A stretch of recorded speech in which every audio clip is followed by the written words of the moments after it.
Bismillahirrahmanirrahim. Assalamualaikum warahmatullahi wabarakatuh. Alhamdulillah Alhamdulillahi rabbil alamin wa bihi nasta'in ala umuri dunya waddin. Salatu wassalamu ala asyrafil anbiya'i wal mursalin nabiyyina wa maulana Muhammadin wa ala alihi wa sahbihi ajma'in. Subhanaka rabbana la ilma lana illa ma 'allamtana innaka antal alimul hakim. فيا رب اشرح لي صدري ويسر لي أمري واحلل عقدة من لساني يفقهوا قولي. اللهم يا معلم آدم علمنا ويا مفهم سليمان فهمنا. اللهم بك أمسينا بك أصبحنا بك نحيا بك نموت وإليك المصير. أمسينا وأمسى الملك لله والحمد لله ولا حول ولا قوة إلا بالله.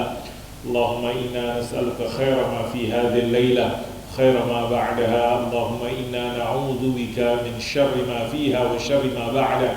اللهم إنا نعوذ بك من العجز والكسل سوء الكبر عذاب في النار عذاب في القبر. اللهم إنا نسألك علما نافعا رزقا طيبا عملا صالحا متقبلا. اللهم صل وسلم على سيدنا محمد وعلى آل سيدنا محمد والحمد لله رب العالمين. Segala puja dan syukur kita panjatkan kehadirat Allah. Alhamdulillah, alhamdulillah, alhamdulillah ala ni'matil iman wal islam wa huma min a'zamin ni'am wa kafa bihima min ni'mah. Salawat dan salam kita sampaikan kepada Nabi Muhammad sallallahu alaihi wasallam. Allahumma salli wa sallim wa barik alaihi. Jamaah Masjid Al-Hidayah, kita berada di bulan Zulqa'dah. Kita berada di bulan Zulqa'dah. Zulqa'dah itu adalah urutan bulan Hijriah yang ke-11. Dari 12 bulan, Muharram, Safar, Rabiul Awal, Rabiul Akhir, Jumadil Ula, Jumadil Akhir, Rajab, Sya'ban, Ramadan, Syawal, Zulqa'dah. Kita berada di bulan Zulqa'dah. Zulqa'dah bulan ke-11. Sekarang kita udah berada di tanggal 18 atau 19? 12. Kalau bulan Hijriah patokannya katanya matahari terbenam. Jadi kita udah masuk nih tanggal baru tersebut. Nah, apa sedikit sebelum kita membaca hadis kelanjutan daripada Qasasul Ghaib fi Sahihil Hadis Nabawi, saya ingin menyampaikan sedikit apa yang ditulis oleh seorang penulis Ustaz Shalih Al-Munajjid hafizahullah taala tentang beberapa faedah di bulan Zulqa'dah. Kata beliau dinamakan dengan Zulqa'dah karena dari kata qa'ada. Qa'ada itu artinya duduk. Maksudnya apa? Duduk, stop dari apa? Tidak ada perang. Tidak perang bangsa Arab di bulan Zulqa'dah tersebut dahulu demikian. Karena yaquduna fi 'anil ghazw wal gharat. Kemudian bulan Zulqa'dah adalah termasuk daripada bulan hurum. Saya sering menyampaikan ataupun sering diingatkan, Allah mengatakan di surat At-Taubah ayat 36, bilangan bulan inna iddatash syuhuri indallahi 12 fi kitabillahi wa ma khalaqas samawati wal arda minha arba'atun hurum. Surat At-Taubah ayat 36 Allah katakan ada 4 bulan hurum. Bulan Zulqa'dah adalah bulan yang pertama daripada bulan yang berturut-turut. Karena Nabi Muhammad SAW menjelaskan salah satu mutawaliyah 3 berturut-turut, Zulqa'dah, Zulhijjah, Muharram, satunya lagi Rajab. Kita berada di bulan Zulqa'dah. Kemudian orang-orang dahulu dalam bangsa Arab, mereka mengistimewakan, memuliakan bulan Zulqa'dah karena termasuk daripada bulan hurum, karena termasuk bulan hurum. Kita sekarang berdasarkan ayat tadi juga ta'zim, menghormati, menghargai, memuliakan daripada bulan hurum sebagaimana dipahami dari ayat di dalam surat At-Taubah. Zulqa'dah juga adalah dari bulan-bulan haji. Jamaah haji Indonesia udah nggak tahu kloter keberapa udah pada nyampe di, mungkin masih ada yang di Madinah, udah ada yang di Mekah. Yang pasti bulan Zulqa'dah adalah bulan-bulan haji. Bulan-bulan haji. Semoga yang belum haji Allah sampaikan ke haji Baitullahil Haram. Berapa tahun lagi nunggunya? Oh Allah, kita minta aja kepada Allah. Ada kemarin viral naik sepeda pergi haji 7 bulan. Dia ngapain nungguin lama bertahun-tahun? 7 bulan tuh viral. Nggak tahu tahun ini ya kayaknya. Dia udah diwawancarain di televisi Saudi atau apa di media sosialnya, dan ternyata dia bisa bahasa Arab juga tuh, masya Allah. Naik sepeda, ditanya tuh, ada viral videonya cuma beberapa menit, yang kita 1 menit kurang lebih. Pertanyaan itu, berapa lama Anda tempuh? 7 bulan setengah dia udah nyampe Jeddah. Mungkin sekarang kata udah di Mekah atau di Madinah. Jadi kata orang, daripada mungkin bertahun-tahun naik sepeda cepat, tapi lumayan 7 bulan naik sepeda, 7 bulan setengah. Ditanya, kenapa kok idenya? Dia bilang, katanya saya mau naik motor tadiannya. Cuman kalau naik motor, nah kalau motor kan harus ada izin. Beda negara, bisa lagi beda izin perlakuannya. Saya karena mikir izin tersebut, nah pakai sepeda. Kalau sepeda kagak ada izin, sepeda kagak ada izin khusus tersebut. Subhanallah, 7 bulan kurang lebih. Nah, yang menarik juga di bulan Zulqa'dah dikatakan, di bulan Zulqa'dah adalah dianjurkan umroh di Zulqa'dah. Kenapa ngikutin Nabi Muhammad SAW? Karena sepanjang hidupnya, yang setelah Nabi jadi Nabi Muhammad SAW selama hidupnya dikatakan dalam riwayat buku ini, Nabi Muhammad umroh 4 kali. Selama 4-4-nya tersebut dikatakan semuanya di bulan Zulqa'dah. Semuanya di bulan Zulqa'dah. Umroh yang pertama dikatakan umroh tahun ke-6 Hijriah. Jadi kan kalau umroh pasti kota Mekah. Nabi Muhammad tinggal di kota Mekah, di awal-awal Nabi berdakwah, ya nggak bisa inilah umroh. Karena apa ya? Fokusnya lain, dakwah. Karena mungkin juga belum disyariatkan. Allah a'lam bishawab. Selama Nabi di kota Mekah. Ketika Nabi hijrah ke kota Madinah, dikatakan dalam riwayat di tahun ke-6 Nabi Muhammad dan para sahabatnya umroh, tapi terhalang peristiwa Hudaybiyah. Tahun ke-6, yang nama Nabi di situ dikatakan mencukur, walaupun tidak bisa masuk ke kota Mekah karena dihalangi oleh orang kufar Quraisy. Tahun berikutnya sebagai kompensasinya Umratul Qadha. Itu yang pertama Umratul Hudaybiyah, yang kedua Umratul Qadha tahun ke-7 Hijriah. Umratul Qadha Nabi boleh masuk karena kesepakatan di tahun ke-6 Nabi kagak bisa masuk, di tahun ke-7 boleh masuk 3 hari dikatakan dalam riwayat. Kemudian itu udah kedua Nabi umroh yang pertama Hudaybiyah yang tidak bisa masuk. Umroh yang kedua yang bisa masuk tahun berikutnya Umratul Qadha, yang berikutnya tahun ke-8. Jadi berturut-turut tuh Nabi, tahun ke-6, tahun ke-7, tahun ke-8 kota Mekah. Umroh dari Ji'ranah, yang mana di situ di tahun ke-8 Nabi menaklukkan, Nabi membuka kota Mekah, peristiwa Fathu Makkah. Itu jadi udah 3 tuh umrohnya Nabi. Dan semuanya kata riwayat di bulan Zulqa'dah. Satu lagi kapan? Satu lagi itu pas hajinya Nabi Muhammad SAW. Umrah dengan hajinya Nabi di tahun ke-10 Hijriyah. Jadi Nabi selama di kota Mekah berdakwah, ya mungkin belum, ya nggak terpikir ibadahnya mungkin belum secara khusus ada ibadah. Karena apa? Mekah di zaman awal Nabi di situ kan masih dikelilingi apa? Ka'bah, patung berhala. Gimana Nabi mau umroh secara khusus? Karena Mekah masih dikuasai oleh orang kufar Quraisy. Meskipun demikian baru bisa terlaksana di tahun ke-7 Umratul Qadha, Umrah Hudaybiyah nggak bisa masuk. Tahun ke-8 itu patung-patung dihancurin semuanya Nabi, penaklukkan kota Mekah. Baru setelah itu dikatakan baru ada syariat haji bagi umat Islam. Tapi Nabi belum haji saat itu. Ada dikatakan gubernur yang ada di kota Mekah yang memimpin haji. Ada yang mengatakan demikian baru di tahun ke-8 haji tersebut. Di tahun ke-9 Nabi nggak haji, sahabat Abu Bakar yang memimpin. Baru di tahun ke-10 Nabi Muhammad SAW yang dikatakan dalam riwayat hajinya tersebut yang dikatakan Hajjatul Wada. Sekali haji perpisahan. Misinya Nabi telah selesai menyampaikan risalah, mission accomplished.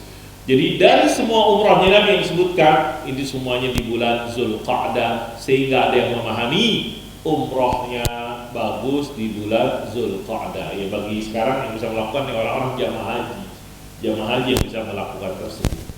Walaupun dalam riwayat yang lain Nabi mengatakan umratun fi Ramadan taqdi hajjatan au hajjatan ma'i. Tapi ada riwayat yang menyebutkan umrah di bulan Ramadan itu kata Nabi sama dengan haji bersamaku. Terus gimana? Nabi perkataannya mengatakan umrah di Ramadan bagus, tapi perbuatannya Nabi tidak ada umrah Nabi di bulan Ramadan. Nabi nggak ada umrah perbuatannya Nabi ya.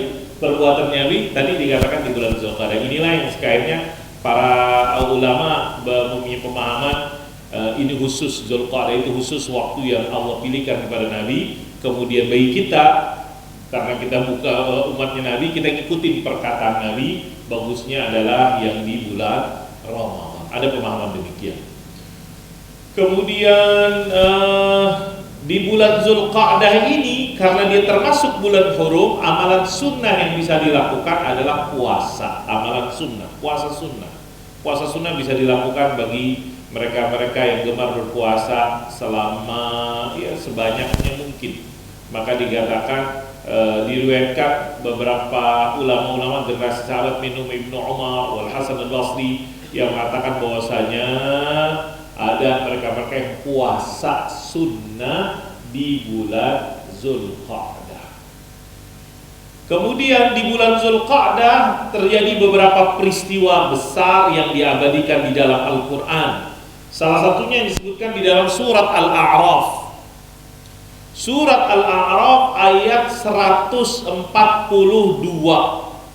A'udzu billahi minasyaitonir rajim. Wa wa'adna Musa salasina lailah wa atmamnaha bi'ashrin fatamma miqatu rabbih arba'ina lailah.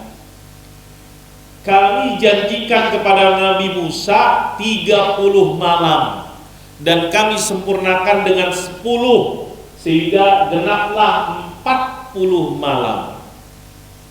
Allah berjanji kepada Nabi Musa, wahai Nabi Musa, ntar setelah 30 malam ketemu, mungkin bahasa saya.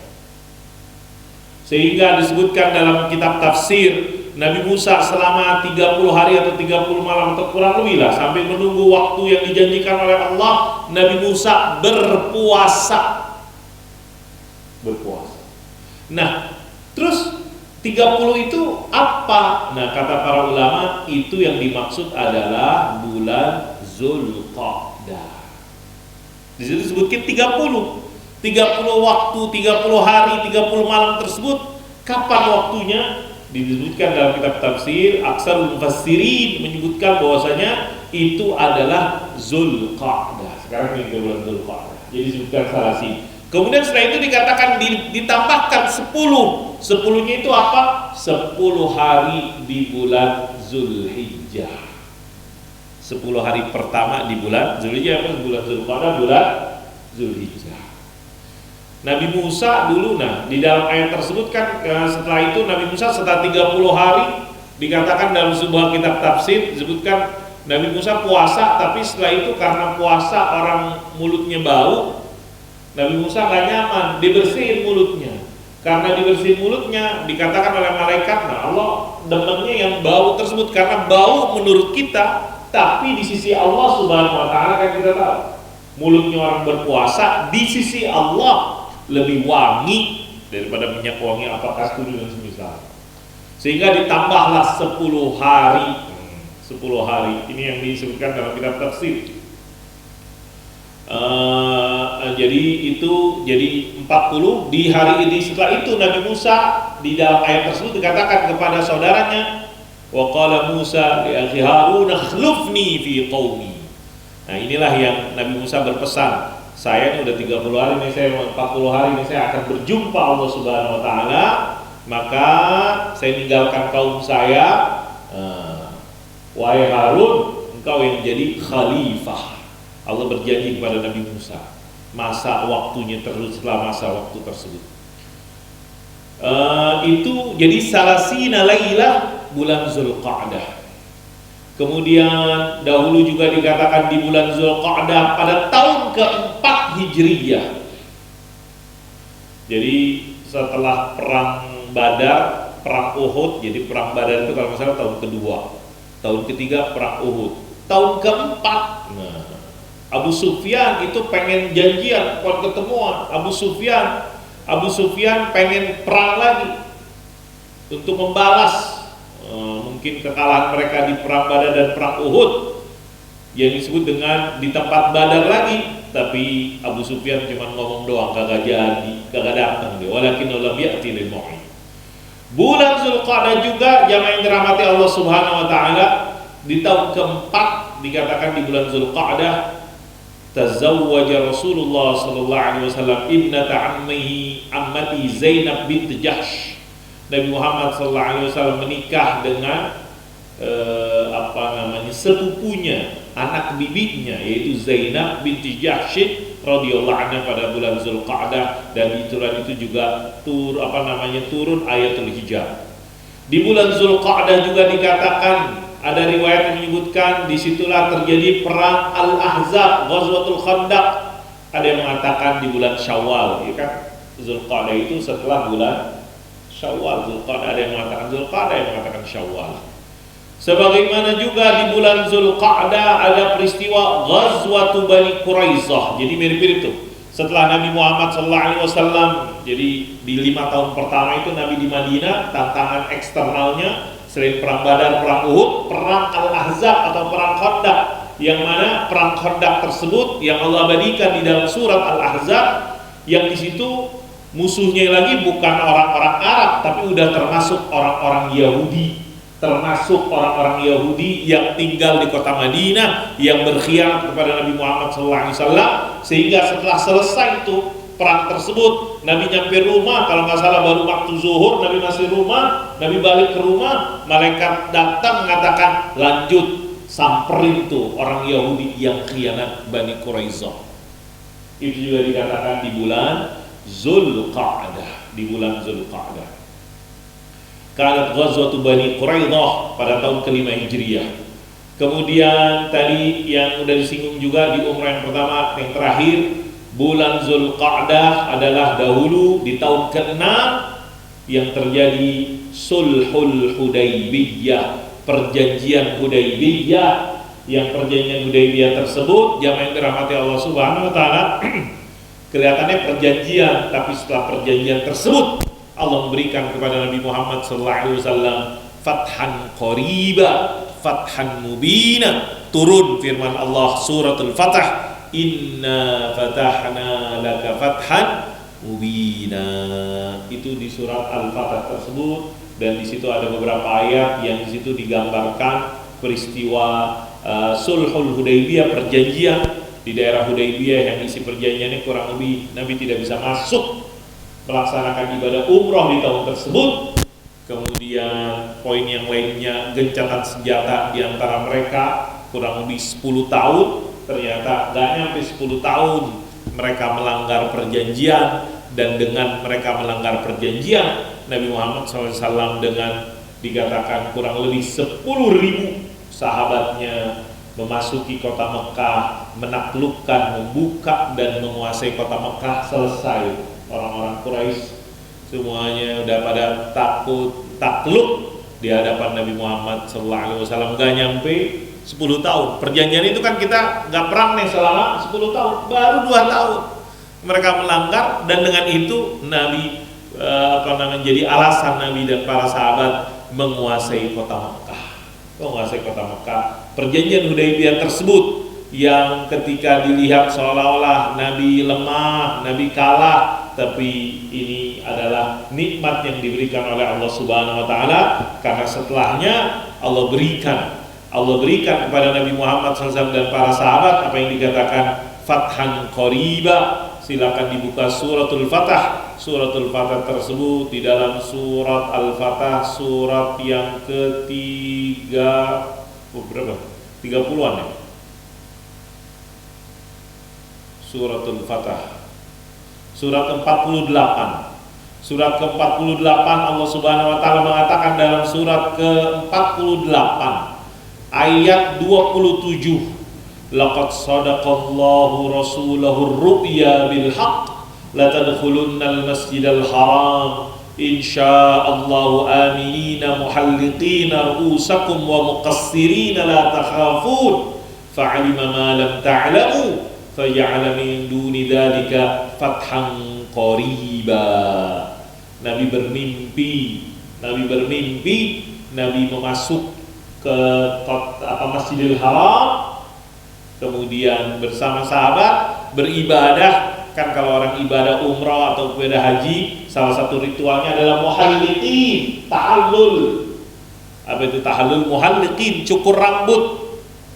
Kalau yang pernah umrah kan, salah satu ritualnya adalah cukur rambut. Cukur rambutnya apakah muhalliqin bagi laki-laki, cukur pelontos, botak, atau muqassirin, memendekkan. Di sini disebutkan muhalliqin rusahum wa muqassirin. Kemudian fa'alima la takhafun, enggak perlu takut. Fa'alima ma lam ta'lam, mereka enggak tahu. Allah mengetahui apa yang tidak diketahui, dan setelah itu Allah jadikan setelahnya adalah fathan qariba, pembukaan, kemenangan yang dekat, yaitu setelahnya Allah berikan atau Allah mudahkan Nabi Muhammad dan para sahabatnya menguasai kota Mekah, apa yang disebut dengan Fathu Makkah. Mimpinya Nabi Muhammad SAW dari mimpi jadi kenyataan. Jamaah rahimakumullah, itulah mimpi Nabi. Mimpinya Nabi adalah dreams come true, bukan dari memang mimpinya Nabi adalah wahyu, ru'yal anbiya, mimpinya Nabi tersebut. Termasuk dalam kisah yang akan kita baca. Kisah hadis yang kayaknya yang keberapa? Ada yang ingat gak? Ada yang ingat gak? Kisah hadis yang keberapa? 11, 12. Kisah hadis yang ke-11, saya baca kisah hadis yang ke-11 dulu sebentar. Disebutkan dari Al-Imam Bukhari rahimahullah ta'ala dan yang lainnya, Imam Muslim muttafaqun alaih, tentang kisah hadis yang ke-11, kelompok pertama yang masuk surga. Dari sahabat Abu Hurairah radhiyallahu anhu, qala Rasulullah sallallahu alaihi wasallam, kelompok pertama yang masuk surga, awwaluz zumratin talijul jannah. Tampangnya, surah, bentuknya, indahnya itu bagaikan bulan purnama.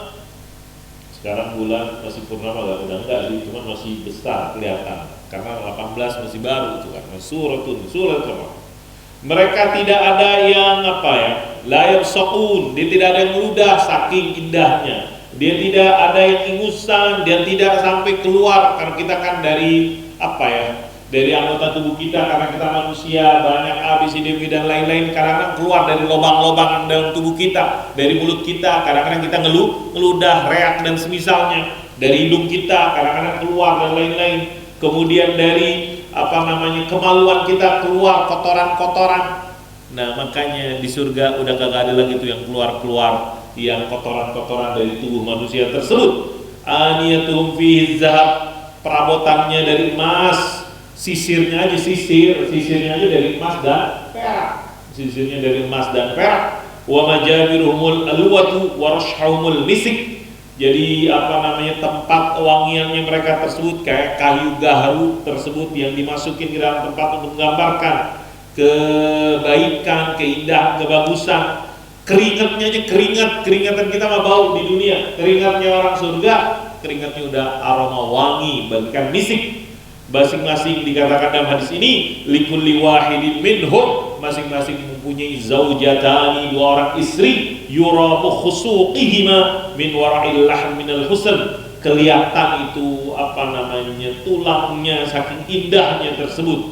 La ikhtilafa bainahum, tidak ada perselisihan, tidak ada kebencian. Qulubuhum qalbu wahid yusabbihuna Allah bukratan wa 'ashiyya, hati mereka, hati orang satu hati untuk senantiasa memuji Allah, bertasbih kepada Allah bukratan wa 'ashiyya. Ini hadis tentang kelompok pertama yang masuk surga. Disebutkan dalam keterangan berapa orang sih yang masuk surga pertama? Ada yang mengatakan 7.000, ada yang mengatakan 70.000, ada yang mengatakan 700.000. Allah a'lam bishawab. Sebutkan dalam riwayat hadis. Ada yang memahaminya itu menunjukkan banyaknya, saking banyaknya. Dan mereka itu yang masuk yang pertama kali begitu sempurna bentuk mereka. Mereka adalah seperti sahabat-sahabat Nabi Abu Bakar, Umar, Utsman, Ali dan yang lain-lainnya yang Allah janjikan mereka masuk surga. Mereka kurang lebih bilangannya 70.000, ada yang tidak bertahan dengan 700.000 dan seterusnya. Kemudian sinar yang Allah berikan kepada mereka, mereka yang menggambarkan karena mereka berbeda dengan sinar cahaya yang diberikan orang-orang sesudahnya mereka. Kemudian kenikmatan yang Allah berikan kepada penduduk surga tadi, dia tidak kencing, tidak buang air besar, tidak meludah, tidak, dan seluruh ini adalah kesempurnaan yang Allah berikan. Ada pemahaman sebagian ahli kitab yang mengatakan orang-orang di surga tidak makan dan tidak minum. Enggak demikian.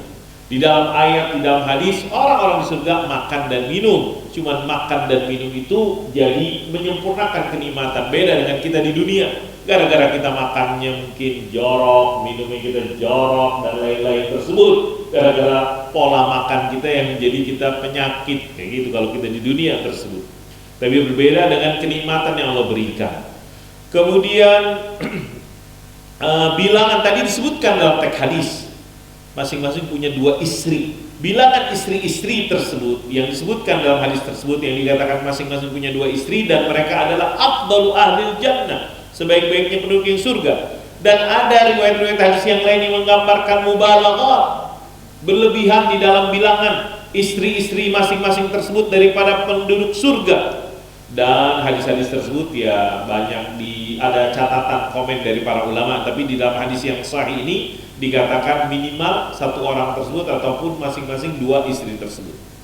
Di sini dipahami, disebutkan oleh Ustaz Umar Al-Ashqar rahimahullah taala, jumlah wanita di surga lebih banyak dari laki-laki, karena di sini 1 orang laki-laki 2 istrinya tersebut. Dan ini tidak bertentangan dengan yang mengatakan bahwasanya, terus bagaimana dengan hadis Nabi yang mengatakan paling banyak ahli neraka adalah perempuan? Enggak. Maksudnya apa? Sebagaimana di neraka banyak perempuan, di surga juga banyak perempuan. Itu gampang ya bagi Allah Subhanahu wa taala. Bukan langsung, berarti kalau perempuan banyak di neraka, dikit di surga. Enggak dikatakan demikian. Enggak dikatakan demikian. Allah Subhanahu wa taala membersihkan hati mereka, hati orang-orang ahli jannah. Allahumma ja'alna minhum, Allahumma tahhir qulub. Mudah-mudahan hati kita dibersihkan daripada kebencian, kedengkian, dan sebagaimana fisik mereka dibersihkan dari kotoran-kotoran dengan tidak buang air, dengan tidak meludah, dengan tidak keluar ingus dan semisalnya. Hati mereka juga dibersihkan oleh Allah Subhanahu wa taala. Kenikmatan di surga tersebut bukan kenikmatan kenikmatan karena hilang lapar, karena hilang dahaga, bukan karena dikasih pakaian, enggak, tapi kenikmatannya adalah kenikmatan yang terus berkelanjutan, tidak pernah stop, tidak pernah berhenti kenikmatan yang diberikan. Allah Subhanahu wa taala juga menjelaskan bahwasanya ada dalam riwayat lain bahwasanya kelompok pertama ini fisiknya ngikutin bentuk nenek kakek moyang kita itu Adam, yang mana Adam itu dikatakan tingginya kurang lebih ya berapa, situna zira'an, mungkin 40 meter dan semisalnya tersebut, 30 meter wallah alam, situna zira'an 60 kurang lebih sama. Kemudian wahadza li ahli jannah ammah, dan ini semuanya buat penduduk surga. Kemudian kana kullu ahli jannah yatazawwajun fama bihim min uyubin wa amradin tamna'u nikah wal ma'asyar fid dunya yubarri'uhumullahu minha. Semua di penduduk ahli surga tersebut mereka berkeluarga juga dan tidak ada cacat-cacat, penyakit-penyakit yang menghalangi mereka. Inilah kenikmatan-kenikmatan yang diberikan oleh Allah Subhanahu wa taala. Kita lanjutkan kisah hadis yang ke-12. Kisah hadis yang ke-12 dari mimpinya Nabi Muhammad sallallahu alaihi wasallam.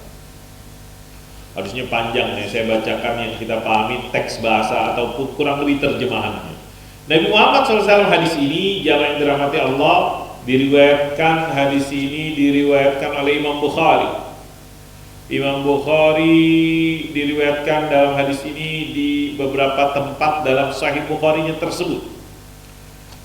Apa isi hadisnya? Dari sahabat Samurah ibn Jundub radhiyallahu anhu, bin Jundub radhiyallahu anhu. tentang mimpinya Nabi Muhammad SAW. Nabi bermimpi. Kalau tadi di Al-Quran yang kita bacakan di surat Al-Fatah, Nabi bermimpi masuk kota Mekah. Kali ini enggak, Nabi bermimpi masuk ke alam barzakh. Ke alam barzakh tersebut yang dikatakan rihla manamiyah li ru'yatil mu'adzabin wal muna'amin fil barzakh. Nabi bermimpi, dalam mimpinya Nabi diperjalankan untuk menyaksikan orang-orang yang disiksa dan orang-orang yang Allah berikan nikmat kepadanya. Nabi mengatakan suatu hari, kata Nabi, habis sholat subuh, dialog dengan sahabat-sahabatnya. Ada gak yang mimpi semalam? Gak ada yang cerita, gak ada yang mimpi apa. Nabi yang cerita, semalam kata Nabi, saya didatangin dua malaikat mungkin. Kemudian mereka ngajak saya pergi, Pergilah saya sampai ke sebuah tempat, saya melihat ada seorang laki-laki tertidur dan satu lagi ada orang laki-laki. Jadi ada satu laki-laki tidur berbaring, satu lagi laki-laki pegang batu besar. Batu yang laki-laki yang megang batu melemparkan batunya tersebut kepada orang laki-laki yang tidur. Dikatakan kemudian hancur tuh palanya tersebut dengan batu tersebut.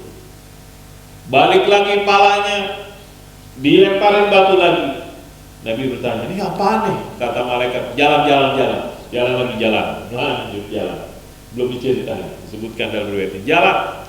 Kemudian Nabi ketemu lagi orang laki-laki lagi berbaring juga, tapi sekarang itu dia berbaring. Kemudian jamaah yang dirahmati Allah Subhanahu wa taala, ada lelaki yang lain yang menarik badannya, diikat, dibarik, diseret badannya sehingga dengan besi ataupun sehingga dia terbelah badannya tersebut.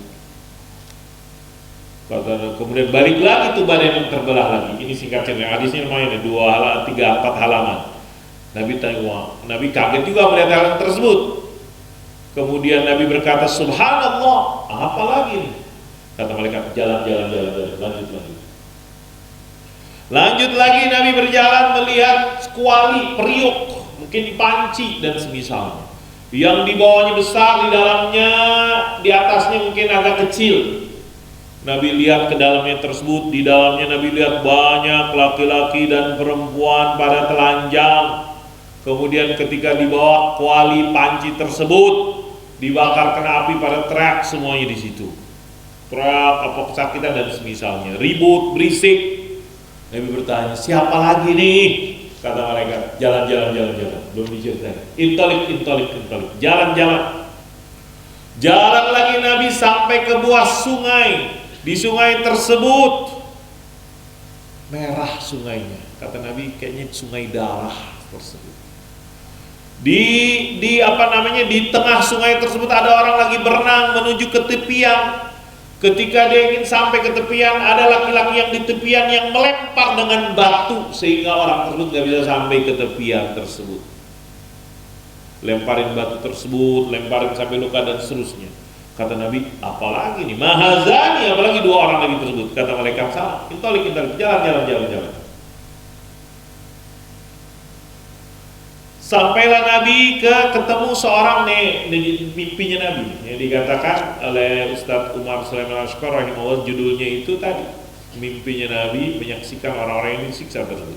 Sampailah berikutnya Nabi ke seorang laki-laki yang tampangnya kurang elok dilihat, kurang bagus, kakrai sebagai gurunya. Kemudian di sisinya ada api seisinya tersebut. Nabi tanya, siapa lagi nih orang yang ada apinya tersebut? Kata malaikat, jalan. Belum diceritain sama malaikat. Intolik. Kalau ini 2 orang malaikat tersebut, intolik, jalan. Lanjutlah Nabi Muhammad SAW, sampailah Nabi ke sebuah taman yang begitu indah. Yang di sana dilihat di situ ada laki-laki yang panjang tinggi sehingga kelihatan mukanya, saking dia tinggi banget tersebut. Di sekelilingnya banyak banget anak-anak yang saya lihat tersebut. Siapa lagi nih? Kata Nabi, apa lagi nih? Jalan. Jalan lagi Nabi Muhammad SAW sampai ke buat taman yang indah, yang lebih indah lagi, lebih cakep. Kemudian dikatakan Nabi naik ke taman tersebut, lihat, saksikan. Nabi lihat dan saksikan sehingga Nabi melihat sebuah kota, sebuah istana yang dibangun dengan emas, perak dan seterusnya. Mau dibukain, dikeliatin. Nabi lihat dan di sana laki-laki yang bagus-bagus dan cakep-cakep. Kemudian dan ada juga sebagian yang kurang bagus.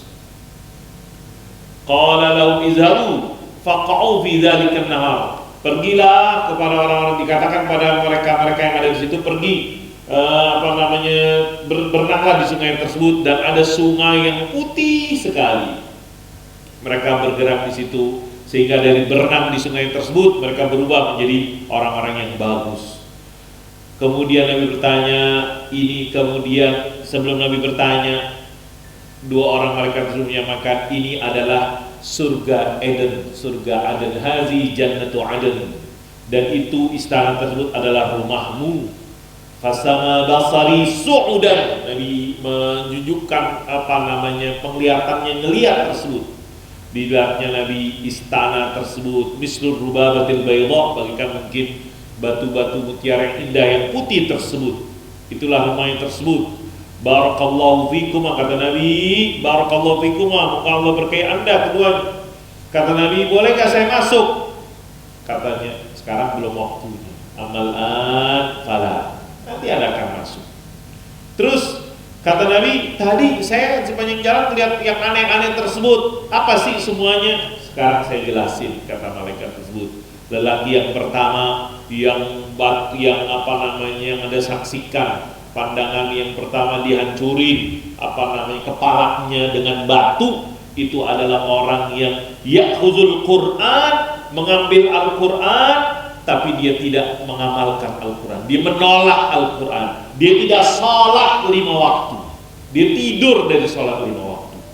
Kemudian yang Anda lihat juga lelaki yang kedua yang dibelah badannya tersebut sehingga sampai ke ubun-ubunnya tersebut, itu adalah seorang yang sering berbohong dari rumahnya sehingga dustanya tersebut terus berkelanjutan. Kemudian yang kau lihat di dalam periuk, panci, laki-laki, perempuan yang telanjang, mereka adalah pezina-pezina. Dan Anda lihat lelaki yang yang berenang darah di sungai darah, itu adalah mereka yang memakan riba. Fa innahu akilur riba. Kemudian yang Anda lihat lelaki yang tampangnya buruk, yang di samping kiri kanannya tersebut dan dia megang api dan seterusnya, itu adalah malaikat Malik, penjaga jahanam. Wa ammar rajul, itu jadi cerita tentang yang disiksa. Yang disiksa gara-gara tadi yang dikatakan di sini, ar-rajul ya'khudhu bil Qur'an fayarfuduhu. Mungkin orang yang kagak mengamalkan ataupun dia yang menolak ajaran Islam, kemudian udah tahu sholat wajib dia tidak sholat. Kemudian tadi saya melihat orang tinggi, maka orang yang tinggi tersebut adalah Nabi Ibrahim. Yang sekelilingnya di bawahnya banyak itu adalah al-wildan, anak-anak yang ada di surga yang mereka mati masih dalam keadaan kecil. Makanya kan kalau ada anak kecil mati, salah satu doanya, jadikanlah dia dalam pemeliharaan Ibrahim. Jadi kalau anak kecil umur 2 tahun, 1 tahun, 5 tahun yang belum balik meninggal, dija'alhum fika Nabi Ibrahim. Ini nih Nabi Ibrahim. Kemudian mereka yang mati dalam keadaan fitrah. Kemudian terus bagaimana dengan auladul musyrikin, anak-anaknya musyrikin, wa auladul musyrikin. Begitu juga anak-anaknya orang musyrik tersebut ketika dia masih kecil, dia mati dalam keadaan fitrah, mudah bagi Allah, gampang bagi Allah untuk menjadikannya dia dalam pemeliharaannya Nabi Allah Ibrahim alaihissalam. Terus tadi saya melihat orang-orang yang sebagian ada yang campangnya bagus, sebagian buruk, maka itu adalah kaum mereka-mereka yang khalaqu amalan salihah wa akhara sayyi'a, mencampur. Ada mungkin ada amalan yang baik tapi juga ada amalan yang buruk. Ada amalan yang baik dan amalan yang buruk yang Allah Subhanahu wa taala ataupun di malaikat suruh berenang. Dengan berenang tersebut di sungai, dengan itu hilanglah keburukannya tersebut. Allah ampuni, Allah berikan kepada mereka tajawazallahu anhum. Tajawazallahu anhum. Ini hadisnya diriwayatkan oleh Imam Bukhari. Lumayan tuh. Kalau dibacain bahasa Arabnya, saya ini juga susah juga nih bahasa tersebut. Cuman saya ini kan berusaha poin-poin yang kita pahami dari teks hadis tersebut. Nah, jamaah yang dirahmati Allah Subhanahu wa taala, beberapa pelajaran yang disebutkan di dalam hadis yang lumayan panjang tersebut tentang mimpinya Nabi Muhammad sallallahu alaihi wasallam yang Allah perlihatkan kepadanya mereka-mereka yang disiksa dan dikasih kenikmatan di dalam barzakh. Yang pertama dikatakan mimpinya Nabi adalah benar. Ru'yal anbiya kan Rasulullah ru'yal haq. Ru'yal Rasul haqqun wa sidqun. Begitu juga mimpi-mimpi semua para nabi. Kalau mimpi kita nightmare, tau gak nightmare? Ada orang bilang nightmare apa nightmare? Itu ada nightmare kalau mimpi kita tersebut. Mudah-mudahan kita mimpi-mimpi yang baik. Kalau mimpi yang buruk itu nightmare bahasa Inggris tersebut. Balasan hukuman gara-gara perbuatan yang dilakukan, gara-gara dia nolak Al-Quran, gara-gara kagak sholat 5 waktu, dihancurkan kepalanya tersebut. Gara-gara dia berdusta, menyebarkan kedustaan, maka ditarik mulutnya, ditarik hidungnya, ditarik matanya, dirobek khususnya. Gara-gara dia rentenir yang menyedot darah. Banyak gak rentenir sekarang? Pinjaman online, tahu gak pinjaman online? Ada bank emok. Ada tuh, bank emok atau bank emok atau apa tuh? Bank emok. Bank keliling yang rentenir, bahkan dia menyedot darah tersebut. Itulah yang tadi digambarkan, yang lelaki berenang di sungai darah tersebut. Yang dikatakan maka apa yang disebutkan kita memohon kepada Allah dan dilindungi tersebut. At-tahdzir ya kan. Kemudian at-tahdzir, maka hadis ini juga menggambarkan kita agar waspada, agar kita meninggalkan perbuatan-perbuatan yang dapat menyebabkan kita dihukum sebagai yang disebutkan dalam mimpinya Nabi Muhammad SAW, yaitu tidak percaya kepada ajaran Allah, syariat Allah, tidak sholat 5 waktu, kemudian berdusta, menyebarkan kedustaan tersebut, gitu. Apalagi di dunia sekarang, mudah-mudahan kita tidak mudah men-share, membagi, menyebarkan berita-berita yang kita belum tahu pasti kebenarannya tersebut, apalagi kalau berita-berita yang yang di situ ada informasi-informasi penting, ternyata itu adalah sebuah kedustaan tersebut.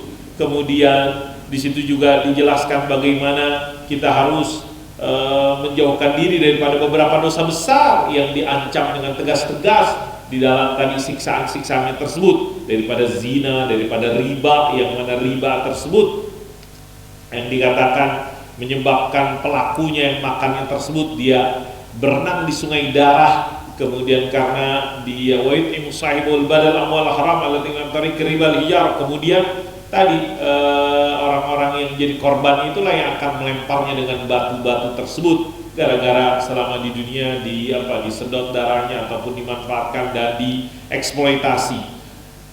Pelajaran yang berikutnya disebutkan an-naru makhluqatun mawjudah. Neraka itu ciptaan Allah dan itu ada, dan ada penjaganya, itu malaikat Malik Khazinun Nar yang mukanya itu seram, mukanya buruk tersebut yang dikatakan Malik Khazinun Nar. Kemudian anak-anak yang kecil yang ada di surga tersebut, dialah yang akan dalam pemeliharaan Nabi Allah Ibrahim ila yaumiddin. Sebagaimana an-nar, surga neraka diciptakan, surga diciptakan juga. Al-jannah makhluqah. Surga juga diciptakan oleh Allah Subhanahu wa taala, dan bangunannya dari emas dan perak, dan dia taman-taman yang indah. Kemudian Allah Subhanahu wa taala mengampuni dosa-dosa hamba-hambanya. Mudah-mudahan karena walaupun kita banyak amal-amal buruk, tapi jangan pernah bosan untuk beramal-amal soleh. Mudah-mudahan dengan amal-amal soleh tersebut Allah ampuni dosa-dosa kita. Hadza billahi taufik. Bismillahirrahmanirrahim. Alhamdulillah rabbil alamin. Allahumma shalli wa sallim ala sayyidina Muhammad wa ala ali sayyidina Muhammad. اللهم انفعنا بما علمتنا علمنا ما ينفعنا وارزقنا علما ينفعنا اللهم إنا نسألك الجنة وما قرب إليها من قول وعمل ونعوذ بك من النار وما قرب إليها من قول وعمل ربنا آتنا من لدنك رحمة وهيئ لنا من أمرنا رشدا ربنا اغفر لنا ولإخواننا الذين سبقونا بالإيمان ولا تجعل في قلوبنا غلا للذين آمنوا ربنا إنك رؤوف رحيم ربنا آتنا في الدنيا حسنة وفي الآخرة حسنة وقنا عذاب النار صلى الله على سيدنا محمد وعلى آله وصحبه وسلم والحمد لله رب العالمين سبحانك اللهم وبحمدك أشهد أن لا إله إلا أنت أستغفرك وأتوب إليك السلام عليكم ورحمة الله وبركاته.